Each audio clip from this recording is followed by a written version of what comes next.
3s coming out in this March event. If not this March event, then probably within the next couple of months. Now here's kind of where this leak cycle kind of came about. First of all, the AirPods 2s have been out for a minute now. They've been out since I think 2019. So it's worth a refresh. It's worth the time for Apple to go ahead and actually push out these next set of AirPods. And I was thinking to myself, based on the leaks that we saw earlier of essentially Apple, maybe removing the, essential way they actually make their AirPods and essentially pretty much make them into, the ear tips inside the ears. Me personally, and I've said this, I'm very vocal about it, my ear holes just don't sit right with those specific ear tips. And that's one of the biggest problems, and that's one of the main reasons why I can't really use those type of AirPods like AirPods Pros.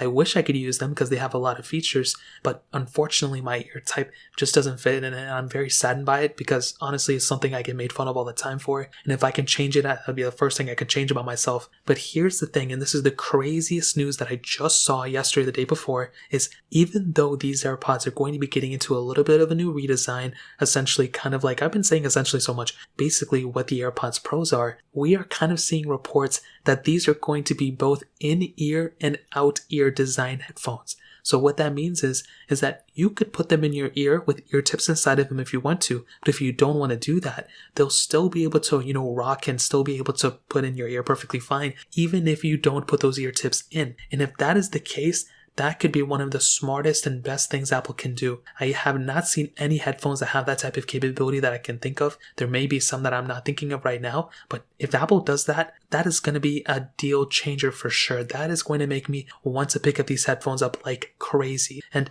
it's almost like a no-brainer for Apple to do this. If they don't do this, another headphone manufacturer should. Because think about it, not only can Apple go ahead and just sell these things to people like me, but they can also make extra money from selling those ear tips. They jack up the prices like crazy on these types of accessories. You look at the ear tips for AirPods Pros, but also for AirPods Maxes, those ear tip things that just basically magnetically clasp in. That's such a ripoff, to be honest, but Apple makes a ton of money off those things probably. And if Apple does that for these, that's going to be awesome. And hopefully they stay the same price. There's been some rumors saying that they may be cheaper, but either or, if they're the same price, or even if they're the same price, I'm totally okay with that. And I'm very excited for these. Hopefully they do not have those ear tip things inside of them. If they do, I'm going to cry. But if they give us the option of either having them in or not, that is going to be a humongous thing that these things have going for it. So that covers it up for the AirPods 3s.